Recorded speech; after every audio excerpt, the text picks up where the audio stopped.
ఇక్కడ ఏ 6:30, 7 గంటలకు బయలుదేరి తప్ప అక్కడికి రీచ్ కాలేము. 6:30కు నేను బయలుదేరాలంటే మధ్యాహ్న భోజనం మళ్ళా మాకు అప్పట్లో వండి మాకు క్యారీర్ ఇవ్వాలి.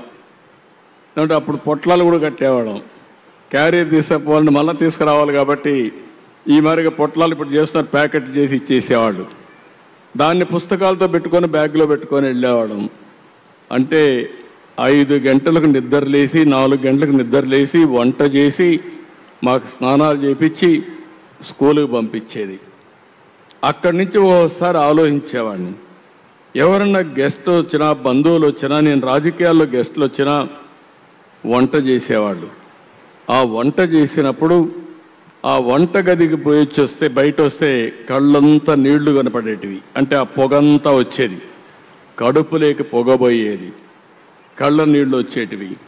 అది చూసిన తర్వాత నాకు అనిపించింది, ముఖ్యమంత్రి అయిన తర్వాత నా తల్లి పడిన కష్టాలు ఏ ఆడబిడ్డ పడకూడదనే ఉద్దేశంతోనే దీపం ద్వారా వంట గ్యాస్ సిలిండర్లు మీకు ఇచ్చాను. దేశంలో ఎవరికీ ఆలోచన రాలేదు. మా తల్లి కష్టాలు చూశాను.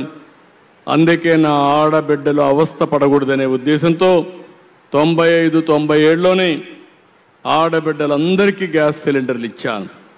ఇప్పుడు మళ్ళీ కొంతమంది రేట్లు పెరిగాయని మళ్ళా కట్టెల పొయ్యి పెట్టుకుంటా ఉంటే ఇది కరెక్ట్ కాదని దీపం 2 కింద మళ్ళీ 3 సిలిండర్లు ఉచితంగా ఇచ్చే కార్యక్రమానికి శ్రీకారం చుట్టాను. ఇది స్ఫూర్తి.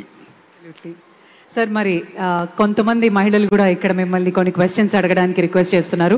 With your kind permission can we ఫ్రీగా అడగచ్చమ్మా, మీరు ఏం అడగాలని అడగచ్చు. మీరు చెయ్యెత్తి మీ పేరు ఊరు చెప్పి అడగండి అమ్మా. It side. నమస్కారం సార్, నా పేరు సుమతి, మాది బసవన్నపాలెం గ్రామం.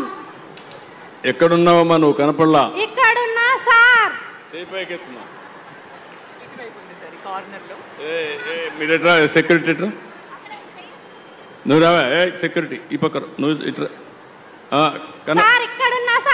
మాట్లాడమ్మా, ఇప్పుడు మాట్లాడుకుని వస్తున్నావు.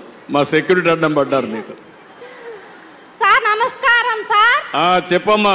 అంతర్జాతీయ మహిళా దినోత్సవ శుభాకాంక్షలు సార్. నేను మర్చిపోయానమ్మా, నువ్వు గుర్తు చేశావు. మీ అందరికీ అంతర్జాతీయ మహిళా దినోత్సవ శుభాకాంక్షలు, అభినందనలు. ఒక అన్నగా తమ్ముడుగా మీ అందరికీ మనస్ఫూర్తిగా మరొక్కసారి శుభాకాంక్షలమ్మా.